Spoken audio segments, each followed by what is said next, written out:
तीन दोस्त पीयूष, विकास और अमित राजस्थान के एक छोटे से गांव चीत्री आए थे। वो लोग अपने बिजनेस के लिए उस गांव में फैक्ट्री डालना चाहते थे, क्योंकि उस गांव में जमीन और मजदूर दोनों ही काफी सस्ते थे। उस गांव में अमित ने होटल सोलफुल में रुकने का बंदोबस्त किया था। होटल सोलफुल एक छोटा सा होटल था। कोई आलिशान पत्थर नहीं थे उसमें, बस ईंट से बनी सफेद रंग की एक मंजिला इमारत और नीचे खाने का एक वेज रेस्टोरेंट, जिसमें भी टेबल और दरवाजों पर धूल लगी हुई थी, जैसे वहां का चूल्हा हफ्तों से जला ही नहीं था। जैसे ही वो लोग होटल पहुंचे तो उन्होंने देखा कि वहां कोई स्टाफ ही नहीं था। बस वॉचमैन के नाम पर एक बूढ़े से चाचा बैठे थे जो अपनी बीड़ी पी रहे थे। पीयूष और विकास दोनों ही अमित को डांटने लगे, क्योंकि होटल बुक करने की जिम्मेदारी अमित की थी और वो होटल एकदम थर्ड क्लास लग रहा था। उनकी बातों को सुनते हुए वो वॉचमैन चाचा उन तीनों के पास हंसते हुए आए और उनसे पूछने लगे कि क्या वो होटल सोलफुल में ही रुकने वाले हैं। उन तीनों ने सर हिलाकर हाँ कहा और चाचा जोर से हंस पड़े। हंसते हंसते ही फिर उन्होंने चलना शुरू किया और कुछ गुनगुनाते हुए वहां से चले गए। उन तीनों ने उस वॉचमैन चाचा को पागल समझकर उनकी बात पर ध्यान नहीं दिया। तभी रिसेप्शन पर एक आदमी आया, छोटे कद का, घनी मूंछों वाला। उसने उन्हें रूम की चाबी दे दी। वो लोग ऊपर अपने कमरे में गए, अपना सारा सामान रखा और कुछ देर आराम करने लगे। पीयूष को अचानक प्यास लगने लगी और रूम में पानी नहीं था। पीयूष पानी लेने के लिए जैसे ही रूम के बाहर निकला, उसे पायल की एक झुंकार सुनाई दी। ऐसी आवाज जैसे कोई पायल पहने भाग रहा हो। पीयूष घबरा गया। उसको ये बात बेहद अजीब लगी, क्योंकि उस होटल में कोई और नजर नहीं आ रहा था। अब उसके फ्लोर के कॉरिडोर के एंड से पायल की आवाज के साथ साथ एक जवान लड़की की हंसने की आवाज भी आने लगी। पीयूष उस आवाज के पीछे जाने लगा कि तभी उसके कंधे पर किसी ने हाथ रखा और पीयूष चीख पड़ा। पीछे रिसेप्शनिस्ट पानी लेकर खड़ा था। पीयूष ने अपनी बौखलाहट में उस रिसेप्शनिस्ट को डांटा और पानी लेकर वापस अपने रूम में चला गया। देर रात विकास रूम के बाहर होटल की बालकनी में खड़ा अपनी गर्लफ्रेंड से बात कर रहा था। उस बालकनी से हाईवे का लंबा रास्ता साफ दिखाई देता था। अचानक उस रास्ते पर एक एक्सीडेंट होता हुआ दिखा। विकास चौंक गया। वो नीचे दौड़ लगाने के लिए जैसे ही मुड़ा तो उसके पीछे सफेद कुर्ते में एक बूढ़ा आदमी खड़ा था। उस आदमी की लंबी सी सफेद दाढ़ी थी और मुंह पर ढेर सारी झुर्रियां थीं। विकास उस आदमी को देखकर घबरा गया था, क्योंकि वो आदमी सिर्फ हाईवे की ओर देखकर मुस्कुरा रहा था। फिर अचानक से उसने विकास को देखा और उसने हंसना बंद कर दिया। वो आदमी जैसे ही विकास की ओर बढ़ा, विकास डरकर अपने रूम में आ गया। रूम में आकर जब उसने अपने रूम की खिड़की से उस हाईवे पर देखा तो वहां कोई एक्सीडेंट नहीं हुआ था। अगले दिन तीनों फैक्ट्री की साइट देखने के लिए निकले, लेकिन गाड़ी शुरू होकर थोड़ा आगे ही बढ़ी थी कि अचानक बंद पड़ गई। साइट जाने के लिए कोई बस या सवारी भी नहीं थी, तो उन तीनों ने रिसेप्शनिस्ट के कहने पर शहर से एक मैकेनिक को बुलाया। 3 घंटे बाद जब मैकेनिक आया तो उसने थोड़ी देर तक गाड़ी को देखने के बाद कहा कि गाड़ी को वर्कशॉप ले जाना होगा। वो तीनों मैकेनिक के साथ ही टो करने वाली गाड़ी में चले गए और साइट पर उतर गए। साइट देखते देखते शाम हो गई थी।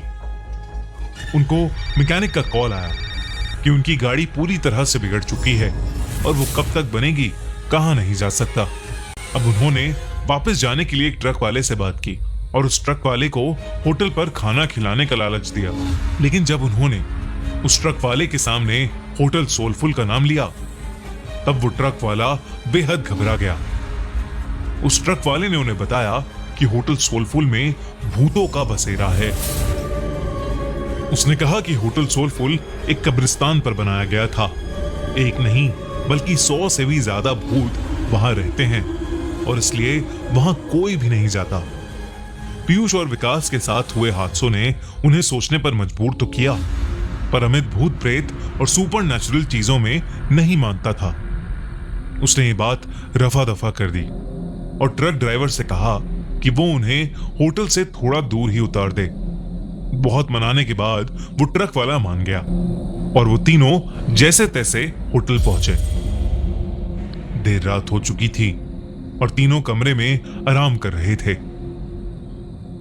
अमित भी लेटे लेटे अपने फोन से खींची फोटोज देख रहा था, लेकिन अचानक वो उठकर बैठ गया। ऐसा लग रहा था जैसे उसके होश ही उड़ गए हों। उसकी तस्वीरों में उनके ही कमरे में कई सारे बच्चे दिखाई दे रहे थे। वो बच्चे शायद जो उस होटल में बसे भूत थे। अमित के हाथ पांव ठंडे पड़ गए। उसने पीयूष और विकास को जब फोटोज के बारे में बताया तो वो तीनों बहुत घबरा गए। वो उस होटल के रिसेप्शनिस्ट को ढूंढते हुए नीचे आए, लेकिन रिसेप्शनिस्ट का नामो निशान ही नहीं था। वहां उन्हें वो बूढ़े चाचा बैठे हुए मिले। उन्होंने ये सब उन बूढ़े चाचा को बताया तो उस बूढ़े चाचा ने हंसते हुए कहा कि जब वो होटल के अंदर आए थे तो 4 आत्माएं तो उनकी गाड़ी के ऊपर ही बैठी हुई थीं। उन्होंने बताया कि होटल सोलफुल में पिछले 18 सालों से भूतों का साया था।